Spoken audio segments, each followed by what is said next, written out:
Hello, alam niyo dati working student ako, naalala ko, ganito always yung ulam ko. Pansit Canton. Pero hanggang ngayon,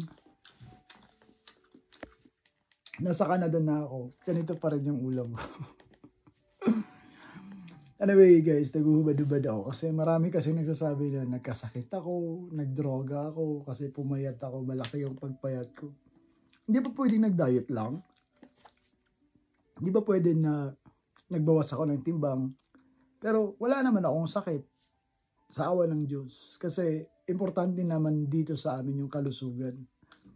May share pala ako sa inyo guys kasi alam nyo, 6 years na hindi na ako nag-handle ng tao. Pero ngayon 3 lang yung hinahandle ko. Pero parang nabaguhan na ako talaga kasi yung itim nagsusubong sa akin, yung puti nagsusubong sa akin. Minsan di ko alam ano yung sino yung papanigan eh. Minsan, wait, sasabihin ko, wait.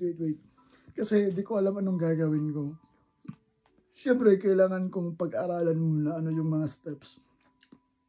Like kanina, nag-chat sa akin yung itim, sabi sa akin na unfair ako kasi nag-text ako na 7:30 usapan namin, pag hindi makakarating yung itim, aalis na kami. Eh di daw, 7:31 daw, na late daw yung puti, di ko daw ginaganon, kaya nag-sorry ako. Minsan kasi, hindi mo alam kung ano yung gagawin mo eh, paano mo i-middle yung sarili mo, paano mo i-handle. Kasi kung Pilipino lang, alam na alam ko yung attitude ng mga Pilipino, alam na alam ko kung niloloko ako, alam na alam ko kung binobola ako, ano man yung mga style ng mga Pilipino.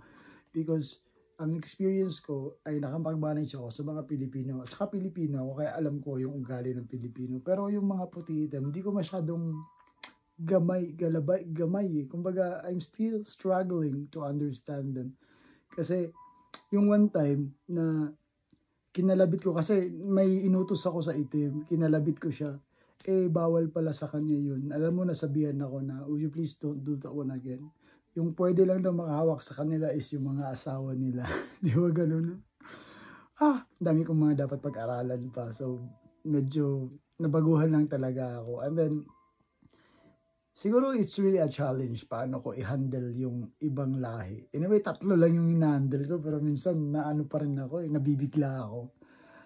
So, imagine 6 years hindi na ako nakapag-handle tapos ngayon nag-handle ako. And then, yun, hindi magkakaintindihan yung puti at saka itim at saka ako yung sinusubungan. So, minsan di ko pa alam, wait. I have to study, I have to. Tinatanong ako ng manager ko, kumusta? Sabi ko, okay lang. Pero ano din talaga siya, challenge talaga sa akin na paano ko i-handle yung mga ganun. Small team lang kami pero medyo hindi sila nagkakaintindihan, hindi nag-iimikan. Kaya minsan, inaano ko lang, dinidivide ko na lang sa into two. Dalawa sila, dalawa kami para walang ano eh, kasi nagbibilang ng mga trabaho, yung mga ganun. Challenge talaga sa akin. So guys, baka magtaka kayo, naghubad ako kasi sa bahay na ako eh, matutulog na ako eh.